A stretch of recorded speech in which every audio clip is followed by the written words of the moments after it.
샬롬, 지난밤 평안하셨습니까? 오늘은 2025년 9월 6일 토요일입니다. 오늘도 말씀을 통하여 우리의 영과 혼이 깨어나고 하나님의 은혜로 충만하기를 바랍니다. 아침 저녁으로 날씨가 쌀쌀합니다. 환절기 감기에 항상 유의하시기 바랍니다. 이 시간 주시는 하나님의 말씀은 로마서 3장 1절부터 8절까지입니다. 이 지구상에는 약 3,000개 이상의 민족들이 살고 있다고 합니다. 그 중에 우리는 한민족이라고 하는 독특한 특징을 가지고 있습니다. 마찬가지로 성경에는 유대인이라고 하는 특별한 민족이 나옵니다. 하나님의 선택을 받고 하나님과 언약을 맺은 민족이 바로 유대인입니다. 우리 역시 핏줄로는 유대인이 아니지만 영적으로는 유대인이라고, 하나님의 선택을 받은 유대인이라고 생각합니다. 갈라디아서 3장 29절 말씀의 근거에서 말입니다. 너희가 그리스도의 것이면 곧 아브라함의 자손이요 약속대로 유업을 이을 자니라. 즉 우리는 혈통이 아니라 믿음으로 하나님의 자녀가 된 사람들이라는 겁니다. 그렇다면 이러한 유대인들이 다른 민족보다 더 나은 점은 무엇일까요? 본문 3장 1절에 나오는 바울의 질문입니다. 그런즉 유대인의 나음이 무엇이며 할례의 유익이 무엇이냐? 여기에 대해서 바울은 엄청나게 많다. 유대인들이 다른 민족보다 우월한 점은 엄청나게 많다라고 말합니다. 그러면서 그 중에서 가장 대표적인 한 가지를 언급하는데 그것은 바로 유대인들이 하나님의 말씀을 위임받았다는 겁니다. 2절 말씀, 범사에 많으니 우선은 그들이 하나님의 말씀을 맡았음이니라. 하나님의 말씀을 가르치고 전하고 실천해야 할 사명을 가장 먼저 받은 민족이 바로 유대인이라는 겁니다. 이것 때문에 그들이 타 민족보다 더 우월하다고 바울은 말합니다. 그러나 3절을 보시면 안타깝게도 그들 가운데 어떤 이들이 그 말씀을 믿지 않았다는 겁니다. 그러나 어떤 자들이 믿지 아니하였으면 어찌하리요? 무슨 말이냐면 하나님의 말씀을 받은 유대인들이 그 말씀을 제대로 관리하지 못했다는 것입니다. 그렇지 않습니까, 여러분? 성경을 읽어보면 그 말씀에 순종한 자들보다는 순종하지 않은 자들이 훨씬 더 많았습니다. 그래서 다 심판을 받고 죽었습니다. 결과적으로 유대인들에게 말씀을 맡기려는 하나님의 계획이 실패한 것입니다. 그렇다면 이러한 결과에 대해서 누가 책임을 져야 할까요? 이 실패는 하나님의 잘못 때문입니까? 아니면 사람의 잘못 때문입니까? 사람의 잘못 때문입니다. 즉, 유대인들이 하나님의 말씀을 온전히 믿지 않았다는 사실이 그들에게 말씀을 맡긴 하나님의 신실한 의도를 훼손할 수는 없다는 겁니다. 4절 말씀, 그럴 수 없느니라. 사람은 다 거짓되되 오직 하나님은 참되시다 할지어다. 기록된 바 주께서 주의 말씀에 의롭다함을 얻으시고 판단받으실 때에 이기려 하심이라 함과 같으니라. 지금 사람과 하나님이 재판장에 있습니다. 둘 다 피고입니다. 지금의 잘못된 결과를 놓고 누구의 책임인가 공방전을 벌이고 있습니다.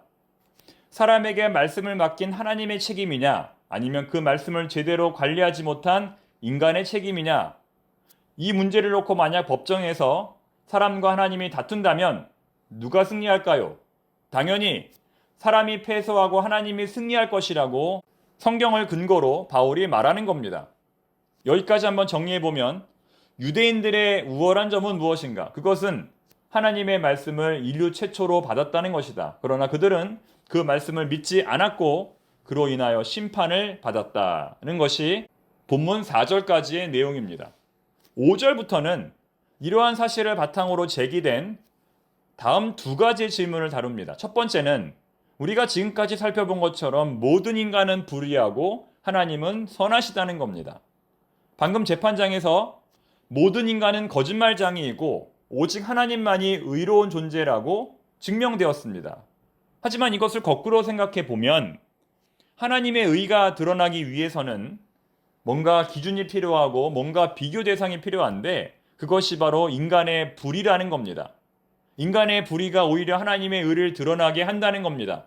여러분 이해가 되셨습니까? 즉 하나님의 의가 드러나기 위해서 인간의 불의가 필요하다면 궁극적으로 하나님이 너무 치졸하신 것이 아니냐. 결국 하나님이 유대인들에게 말씀을 주신 이유가 유대인들의 불의가 드러나게 하셔서 자신을 돋보이려고 한 것이 아니냐라고 하는 어처구니 없는 주장을 하는 자들이 있었다는 겁니다. 심지어 그들은 인간의 불의로 하나님의 의가 고양됨에도 불구하고 하나님이 인간을 진노하신다면 뭔가 잘못된 것이 아니냐라고 말했다는 겁니다. 여기에 대해서 바울은 절대로 그렇지 않다. 6절 결코 그렇지 아니하니라. 만일 그러하면 하나님께서 어찌 세상을 심판하시리요 라고 말합니다. 어떻게 하나님이 자신의 의를 드러내기 위해 인간을 이용할 수 있겠느냐? 하나님은 처음부터 그것과 상관없이 의로우신 분이었고 세상을 심판하시는 분이었고 앞으로도 그렇게 하실 것이라고 바울이 말하는 겁니다. 그리고 이제 7절 마지막 질문입니다. 이제는 주어가 나입니다. 만약 나의 거짓말로 인하여 하나님의 참되심이 더욱 풍성해지고 만약 나의 거짓말로 인하여 하나님의 영광이 더욱 드러난다면 결국 내 불의가 점수를 얻어 내 몫의 죄와 심판을 모두 면제받을 수도 있지 않겠는가라고 질문합니다. 예를 들면 내 키가 150cm이고 하나님의 키가 3m라면 하나님의 키를 더욱 크게 하는 방법은 내 키를 점점 줄이는 겁니다. 내 키를 점점 줄이면 하나님의 키가 더 커 보이니 하나님이 그럴 때는 나에게 보너스 점수를 주셔야 한다는 겁니다. 그러면 나는 그 보너스 점수로 하나님의 심판을 면하겠다는 겁니다. 그리고 8절을 보시면 여기서 더 나아가서 그렇기 때문에 우리가 지금 해야 할 일은 회개가 아니라 오히려 더 많은 악을 행하는 일이다. 그래야 하나님의 영광이 더욱 돋보인다라고 주장합니다. 우리의 키가 줄어들면 줄어들수록 하나님의 키가 더 커 보이는 것처럼 우리의 죄가 많으면 많을수록 하나님의 은혜가 상대적으로 더 잘 드러날 것이므로 우리는 더욱 악을 행해야 한다는 것입니다. 정말로 이상하고 괴상한 논리가 아닐 수 없습니다. 여러분, 정신 똑바로 차리시고 이 말씀 이해하시기 바랍니다. 아마도 이것은 이방인들 뿐만 아니라 모든 유대인들도 불의하다는 주장에 대해서 반감을 가진 유대인들이 바울을 공격하기 위해서 만든 왜곡된 복음의 내용들일 겁니다. 모든 인간에게 그리스도의 복음이 필요하다는 바울을 대적하기 위해 이렇게 말도 안 되는 이론을 가지고 바울을 공격했다는 겁니다.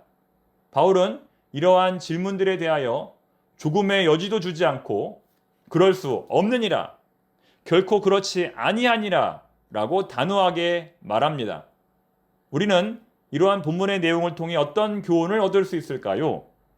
세 가지를 말씀드리겠습니다. 첫 번째, 진리를 왜곡하려는 사람들은 반드시 존재한다는 것입니다. 올바른 길이라고 해서 평탄하지 않고 진리의 길도 가시밭길이라는 겁니다. 우리가 하나님이 기뻐하시는 일을 하려고 할 때 시험이 올까요? 안 올까요?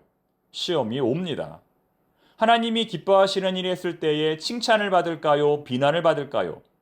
때로는 칭찬이 아니라 비난을 받습니다. 즉 우리는 하나님이 기뻐하시는 진리의 길을 걸어갈 때에 사람들의 평가를 의지하지 말아야 합니다. 오직 하나님 한 분만을 바라보아야 합니다. 두 번째, 오늘 설교의 제목은 말씀을 맡은 자의 책임을 다하라는 것입니다.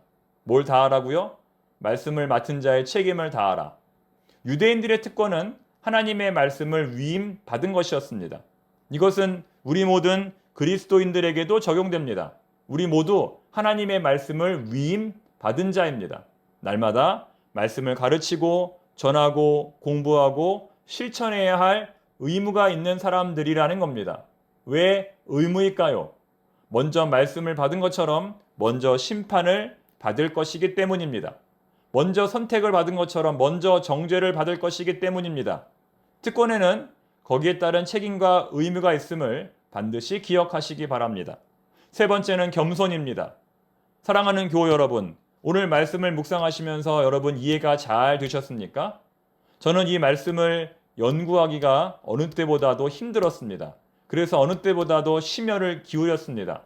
얼마나 어려운지 그 어떤 말씀보다 이해하기가 어려웠습니다. 하지만 겸손한 마음으로 말씀을 읽고 또 읽고 공부하고 또 공부한 결과 아주 조금 이해할 수 있었습니다. 최고의 산사나이라고 불리우는 어몽길 대장께서 이런 말을 했습니다. 내가 산을 오르는 것이 아니라 산이 나를 받아준 것입니다. 산에 대한 깊은 존경과 겸손의 태도를 보인 것입니다. 마찬가지로 하나님과 말씀에 대하여 우리는 겸손한 태도를 보여야 합니다. 성경을 10독, 아니 100독을 했을지라도 그 말씀을 온전히 다 이해하는 사람은 없을 것입니다. 평생 성경을 읽고 묵상한 목사님들도 성경에 대해서 모르는 부분이 많다고 말씀하십니다. 그러므로 우리는 매일 아침 겸손한 마음으로 하나님의 말씀을 읽어야 합니다. 내가 성경의 말씀을 깨닫는 것이 아니라 하나님께서 나로 하여금 깨닫게 해 주시는 것입니다. 9월 한 달도 이러한 마음으로 하나님께 겸손히 나아가는 우리 모두가 되기를 바랍니다. 기도하겠습니다. 하나님 아버지, 벌써 9월이 시작되었습니다. 뜻깊은 9월 한 달이 되게 하옵소서. 하루하루 말씀으로 은혜 받게 하시고 말씀으로 힘을 얻게 하셔서 교회에서, 가정에서, 사회에서 생활할 때에 주께서 공급하시는 힘으로 넉넉히 감당하게 하옵소서. 아픈 교우들을 고쳐주시고 어려운 교우들을 일으켜 세워주시고 오직 하나님 안에서 새 힘과 소망을 얻게 하옵소서. 여기까지 온 것이 하나님의 은혜입니다. 이 자리에 선 것이 하나님의 은혜입니다. 감사로 충만하게 하시고 기쁨으로 살아가게 하옵소서. 흔들리지 않게 하시고 사랑하고 인내하고 용서하게 하옵소서. 청파동교회에 속한 모든 교우들을 주님의 넓으신 날개로 안전하게 품어 주옵소서. 예수님의 이름으로 축복하며 기도드립니다. 아멘.